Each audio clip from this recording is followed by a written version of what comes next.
And then this is me as a kid. So that's me. I'm dressed as a toreador. I have no idea why I'm dressed as a toreador. That's me in Stanley Park in Liverpool. And that's me when I wanted to run away to the fair. I sort of went to the fair and I went mad for it. And then that guy, I remember that he was stunk of whiskey. And then he said, but I went mad, went home, and my mum had to lock me in the room, you know, my bedroom, to stop me from getting out because I wanted to leave home and go to the fair. It was pretty pathetic. So I grew up with my grandmother and my uncle, although my grandmother said that he was dead so that she could get some benefits. So technically he wasn't alive. But anyway, so I grew up with my grandmother. So I used to be a bit of an only child, so I ended up in my own world really. So I used to spend a lot of time, you know, drawing pictures. So I'd have a sketchbook, I'd be drawing and, you know, all this. And I used to draw. I remember, I used to watch a lot of TV, so everything I interpreted was through watching TV. So like, if you look at them, when I learned how to count, I did it all with dialects. You know, I was sort of obsessed by that. And then I remember drawing that picture, this two-legged man, and it just cracked me up when I drew it. You know, when you draw something, it makes you laugh so much that you, that, you know, it just gives you the giggles. I still look at it, it makes me laugh. And I think that's a key thing if you like to draw or you're an artist or whatever. I think if you can find something that you that makes you laugh or gives you the emotion, makes you cry, makes you laugh, whatever. I mean, that is, you know, hang on to that because it's important. So I remember years ago, it was I was looking to apply to art college, and my teacher said to me, I said, I don't know what to draw, and he said, draw your living room. And I said, why do I want to draw my living room? That's really boring. He says, it's boring to you, but it's interesting to somebody else. So I've always sort of gone on that philosophy, really. That's me. This is my art school book from when I was a teenager. This was the, so I used to draw a lot. I used to draw in this, this is the doorway to my mum's bedroom, this. And this was the view out of my window as a kid, which was really just, our house just looked out onto another terraced house. And I remember my mum used to do bonfire, like a fireworks night with me. I mean, like fireworks, I'd always see them fire over the terraced house, but never see them explode, because it just goes shoo. Because all your houses are so close together, you just hear a little in the distance, you know. And so everything was like this when I was a kid, because it was like everything was being demolished. So it was like a bit of a slum clearance area, so all that was left was just the street layouts. And that was the library I went to, that's the library I used to go with my mum, with my grandmother. And that tower block, I shot a later film that I did called Dad's Dead, which I'm not going to show today. I shot that in there. But I sort of wanted to play in a band, I wanted to do music, but I ended up sort of working in the social. So I worked behind the counter in the social, and that totally made me the most scared person who'd ever lived. What's that? Is it your shop? No, it isn't. I think it might be Martin Palm actually. It's Paul Friends. Might be Paul Palm, maybe, yeah. But it was so mad, working in the social was so mad. I thought my life had ended, do you know what I mean? I thought, like, I used to go to the nightclub and be crying in the corner because I thought, oh my God. Because I thought I'd get a job to see what it was like. But it was rubbish because everyone used to come in, smash the place up. Like one time they put money on by ABBA. And the whole place was destroyed, everybody went crazy, smashed the place up, and the police would always come too late to resolve the problem, obviously. And so then what happened was, I sort of ended up like being, I used to go to the top of Everton Brown, and I'd look out over the city, and I'd think, what would I be doing when I'm older? What would my future be? I didn't know what my future would be, you know. So I didn't know. So then what happened was that I went to Liverpool Polytechnic, I did a bit of animation, and then I was walking down the street and I met my friend Dave Clapham, and he used to teach me in art college, and he said, what are you doing? And I said, oh, I've got I'm working in the social. He says, you can't work in the social. He says, you come and work in my studio. And he said, get yourself made redundant, get on a dole and work, help me, you know, answer the phones and stuff like that. So I sort of did that, and then what I did was I made a film when I was in the studio. Hold on. I made a film when I was in the studio called Safari, that's me, when I was 22, 23, and with my little characters. So I made a stop-frame film, and I had no idea what I was doing. I had no idea how to make the film or how to do it. And I shot 12 minutes of animation, and then the film's 2 minutes long. So do you want to see it? Yeah. I had no idea what I was doing, and I made, just shot the maps and stuff. It's all on Super 8, and then I tele-cineed it onto Pneumatic and edited on that. But I always remember with my grandmother as well, she got cancer for 10 years. And then I was left in a choice whether to go to art college or look after her. And then I got a place in art college in Farnham in Surrey. And but she died like 3 weeks before I left home. So it was like a big time of change. But I remember when she saw that's the only film she ever saw me make. So I remember she'd been in bed for weeks with cancer, and she jumped out of the bed and gave me a big hug when she saw that. She was so pleased. I think she hung on. I think she didn't die. She hung on until she thought I was all right. Do you know what I mean? Because she was quite a strong character. And so then that was me. Then I was off going to London. You know, I thought I went to Farnham in Surrey, but I thought I'd escaped Liverpool because it was so done in there. It was so. I mean, I loved it. It's the best city, one of the best cities ever, isn't it? And but so I was on my way out of there. So I worked in different studios, but the first commission that I got, which was for Channel 4, and that was a film called The Broken Jaw. And I don't normally show this one. I'm not showing it for ages. And it was quite cartoony. And I suppose I wanted to make a film about Liverpool, how Liverpool had changed really, because it was a place of perpetual change. And I had the rostrum in my bedroom with my girlfriend, and it was like a nightmare because she just got absolutely sick to death of me, and she left me in the end. So when I did the scene of the old guys getting tossed into the street, she left me about then, and then I had to stop animating them for 3 months to get my head around it, and then afterwards I finished the film, and then actually I realised that change was a good thing because I had a new girlfriend, and everything was cool. So sometimes you might have an idea about a film, what you want to say with it, but by the time you get to the end, you know, making the film changes your opinion of it, you know. So I did that film, and then it's quite primitive in a way. It's also done on 35mm, but it's all cut out, and it's everything you see. There's no computers on that film at all. And I finished, and then it did the rounds, it did some festivals. Then I got a call one day off this producer called Caroline Leddy, and she's become a commissioned editor at Channel 4, and she done loads of comedy stuff. And then I got involved then with a comedy show called Big Train, and I animated the world's most boring sporting event, which was the 43rd World Stareout Championship, which was the most tedious thing ever. The show was devised by Graham Linham and Arthur Matthews, and it was really the starting point for lots of people like Simon Pegg and Mark Heap and Kevin Eldon and Julie Davis. They were all in the show, and so I was working on the show, and I love comedy. I always grew up like loving things like Hancock or Stepped Over the Sun or Rising Damp, or you know. So suddenly I was on this show. I couldn't quite believe it, but the project was the world's most boring sporting event. Paul Hatcher came up with the idea, and he worked as a civilian in a police station, doing all the photocopying. So then he started to do photocopy comics. He put them in Gosh Comics in London, and then Graham Linehan went in and went, "Oh my God, you know, I love these. We'll have to have this in the show." Well, here we are. We're all set. It's a capacity crowd, and we're ready for the World Championship Stare-Out final. Joining me in the commentary box is David Joyce. Hello, David. Hello, John. Hello, everyone. Got a bet on Campagnola yet? Well, I wouldn't go that far. Well, let's have a look at both these finalists. First, Alessandro Campagnola, seeded 14th, and it has to be said a surprise finalist.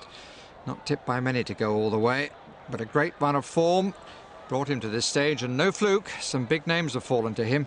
Most notably the number 6 seed India's Anand Nanak in a classic semi-final. Yeah, it was good fun. That was good fun to do that. The commentary was by Barry Davis, who does, you know, he's actually the real commentator on Match of the Day. So. And then, and also Phil Cornwall was the other voice.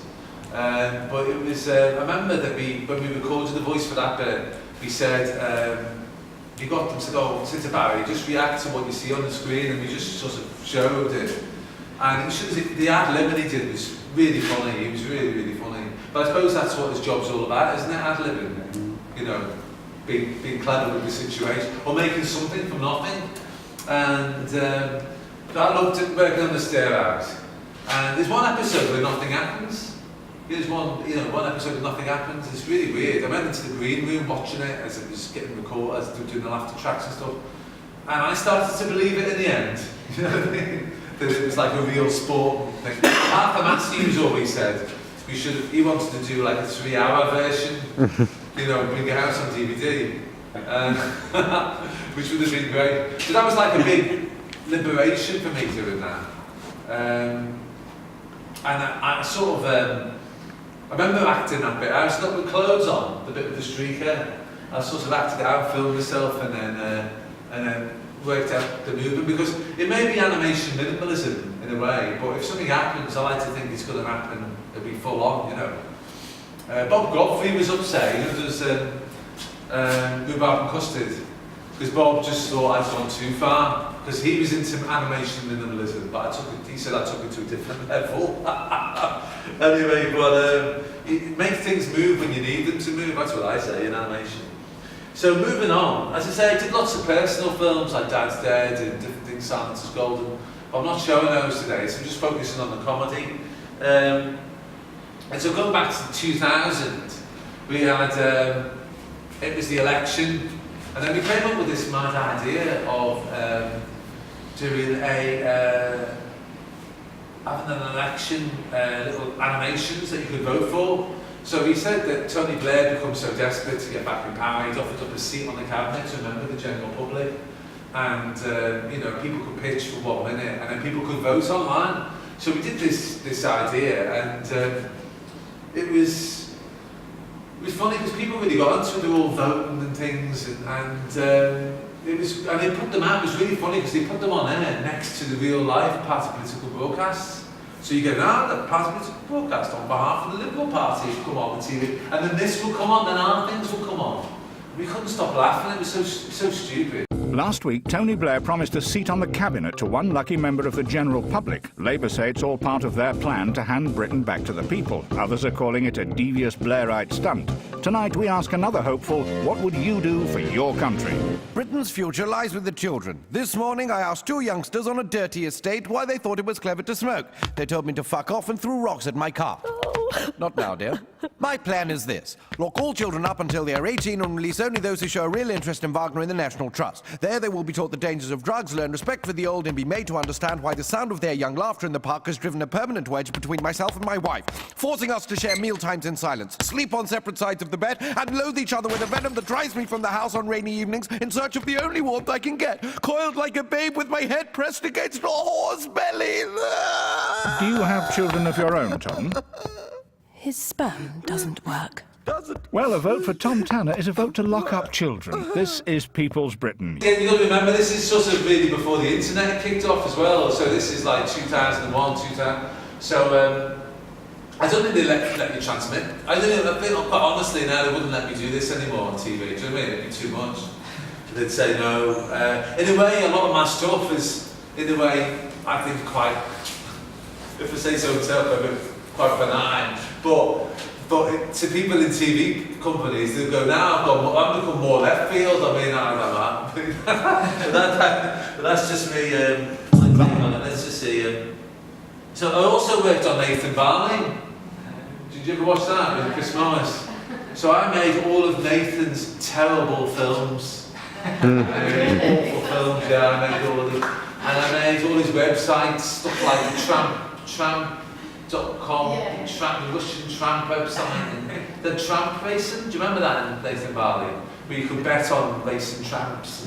Einstein, go.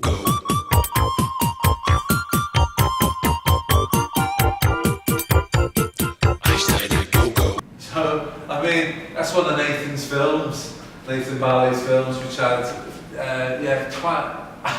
it was inspired by Joel Veitch. Do you remember we used to do those cat films? And Chris Morris said, "Oh, look at these cat films. They're cats doing stuff." And they did some commercials as well. Anyway, but I know Joel, but anyway, but he's a nice guy. But so we did like a pastiche of that. So it was really funny. I mean, Nathan Barley was great fun.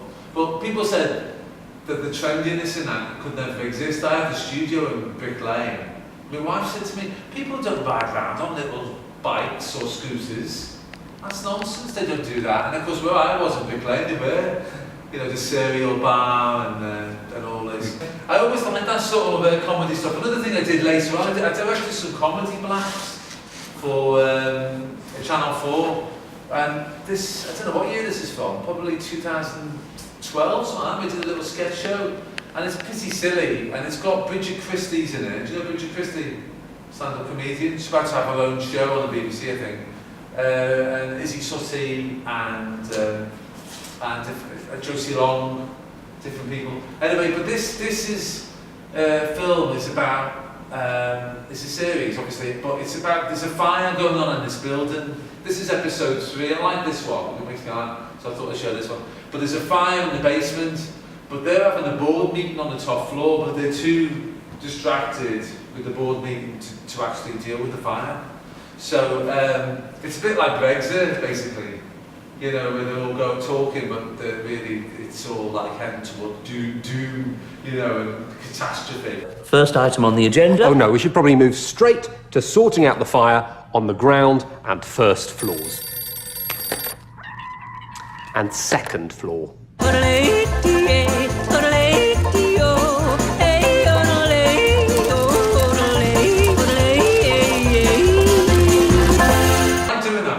Ordinarily, I've shot lots of other live action, but it's always about realism. But with that, we dress people up like nuns, like vicars and monks, and so I quite enjoyed that. You know, it was just, you know, it was quite silly.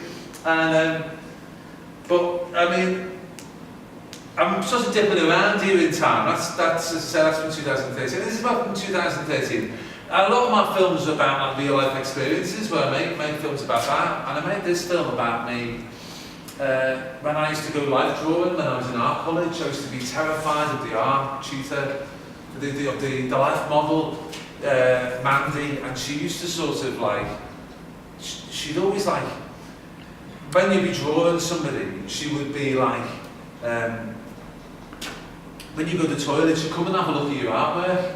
You know, she'd go, "Oh, look at that," but she'd be like that, and then as soon as you went to the toilet, she'd be like looking at your work, and, "Oh, that's good, this is good, capture my face, look at that." Oh. And I remember I was desperate to go to the toilet all the time, because I'd be thinking, "Oh God, I can't take the critique, I'm not very good at life drawing." So I'd be like, absolutely like, and she used to walk down Oak Street, she had nothing on, and she'd have a Mac, and she'd walk past the police station and just flash to them. But the coppers all loved her, they thought she was great. And and I got like, when I was in Liverpool Polytechnic, I got given a Valentine to me I got a Valentine's card, and I thought, I've got a Valentine's card. I don't think I'd ever got a Valentine's card before. And then I saw this girl who I'd read her, it was really, I thought it was her, you know, Karen, and I ended up sort of going out with her. I went out with her for 10 years. She was the one who left me when I did the broken jaw, yeah. But then she gave me she said, "Oh, I didn't give you a Valentine's card," and she gave me a Valentine's card, so I never knew the other Valentine's card was off. So the film is sort of about that. This is a film I did with David Shrigley, you know, the artist, Turner nominated. I did this film in 2005, and once again, I always liked Dave's stuff, because when I was in sixth form, I got thrown out to the common room for drawing obscene pictures on the walls, and his style of drawing reminds me of the drawings that I did, you know. So, and this film's pretty mental. It's actually got an 18 certificate. This for a black and white cartoon.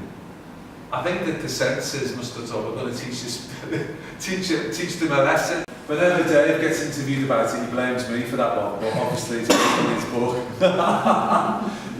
So I don't think it's all down to me, that one. Let's see. Oh yeah, now, I'll tell you why I played that, is because I've just done a new film, which is about the Brexit, and it's a black and white animation, so in a way, when I did this film, it was like going back to a bit like to who I am and what I want. Who I Am and What I Want was it was a really popular film, went everywhere, all over the place, and it played in all kinds of places, even like zoos, and I remember it was screened in a zoo in Belgium, which was really weird. All kinds of bizarre places, and but that sort of black and white imagery is a lot of fun. And but with the Brexit film, what happened was I've done a succession of films for French TV, for Arte. I've not shown any of them today, but and with those films, when the Brexit happened, the French co-producer said to me, "I don't think we'll be able to work together anymore because after the Brexit, that'll be it." I mean, and so I got really upset. I thought, I can't. Why is the Brexit happen? I don't understand it. It's not. And so I sort of, I got very angry, and then I got in touch with the French producers, and I said, well, why don't I, if I'm going to do one more film for you, why don't I do a Brexit film? So I wrote it a year ago, this film, and it features all kinds of characters, like old ladies, mobility scooter guys. It's full of, it's sort of a cavalcade of stereotypes, and it's pretty, yeah, and it's just doing the rounds, this film. Now, only when I watch this, because when I show this, quite often the audience go quite quiet when they watch it, because it's a bit like, it's a bit raw for us all, isn't it, the Brexit, do you know what I mean? We all want it to be over with and done, and you know. So look, this is the film I made. Now, I had originally had some there's a lot of outers in this film, and not many Remainers. The French didn't like me putting Remainers in. Oh no, we want the Brexiteers, so we ended up putting the Brexiteers in. They're quite heavy in the film. I normally like the toilets when I show that one. But I wrote the end. I wrote that a year ago, and obviously the ending is now like more like, you know, look at it, oh God. I showed it in Edinburgh Film Festival, it was very quiet. At the end, I was like, oh God. Because it seemed like the only logical, I mean, the world will keep turning, everything will keep going. There might be, you know, whatever will happen, who knows? But I mean, anyway, for cartoon, it's, and a satire, you know what I mean? It's a satire of the scenario, isn't it? So, there are a lot of the films that I've done which are, like coming back to when I was a kid. I'd always say coming back to the things I drew when I was a little lad in my sketchbook, the two-headed man. This doesn't becomes, you can't shake those things off, can you? You know, the way you are. It's hard to hide who you are. Is it who said it? Was it? I can't remember who said now. Was it Visconti said the directors just make the same film over and over, which is probably true. Do you know what I mean? Probably the first one, it's probably the one that says it all. But I've got one more film I'd like to show, because a lot of the other films I've done, the personal films, are all like live action, animation. Normally I do hybrid stuff, not just 2D. I'm just showing you 2D films today. I want to show you, I did a film about my Auntie Gladys. Now, my Auntie Gladys is a, she's dead now, my Auntie Gladys. But she was quite a character, do you know what I mean? She took me to a conservative club in Allerton, and she got really drunk, and she sort of totally disgraced herself. And I couldn't believe it when she did it. I normally carry a sketchbook with me, and it was so funny what happened. I went into the toilet, and I hid in the toilet again, and I hid in the toilet again. Every one of my films seems to have a toilet scene in it. And so I sat there and I wrote this. I wrote it all down, and later on the BBC said, "Oh, I've got an idea for a film. Why don't we, we're on a comedy film?" So I thought, I've got this film, this idea. Jean Boat plays me Auntie Gladys, who's in Red, and there's Lloyd Maguire. There's lots of great people. And we shot it in a British Legion club in Crouch End in London, but it sort of. It got closed down quite soon after, but now it's become a trendy, retro, sort of social club type place, do you know what I mean? With couches in and all it. That all happened, everything with the Auntie Gladys, she did all of that stuff. But in reality, there was no logic to her when she took offence when she took us, you know, she didn't like that lady, took offence to her. There was no logic to it in reality, she just didn't like her. But then in the toilet, you heard that conversation or not? Yeah, no, well that's a fabrication. I've sort of done that. I've sort of done it so he can come out.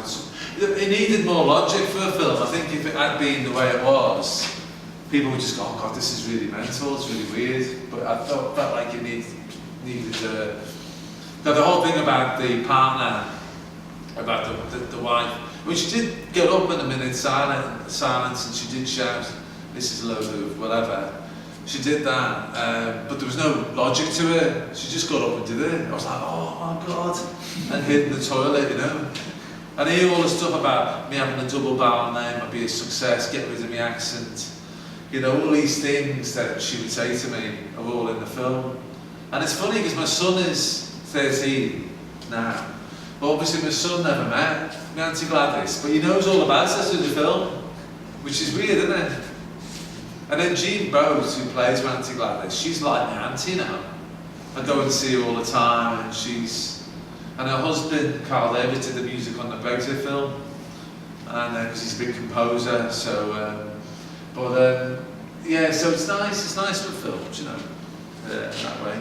But I think that's me done now, so it should be like a whole load of different comedy films. I hope it was alright and you enjoyed it. And you got any questions or anything? You don't have to have. Do you do 3D animations? CGI, I mean, or? Yeah. I've directed CGI, I've got it in bits and bobs of my films, but not as the main thing. I did a promo for Kurt Wagner, you know, as a lamb chop, which was all CGI, and I've done a few bits, but you've got to be a scientist to do that, haven't you? You know what I mean? More so than an artist. What's that? More so than an artist.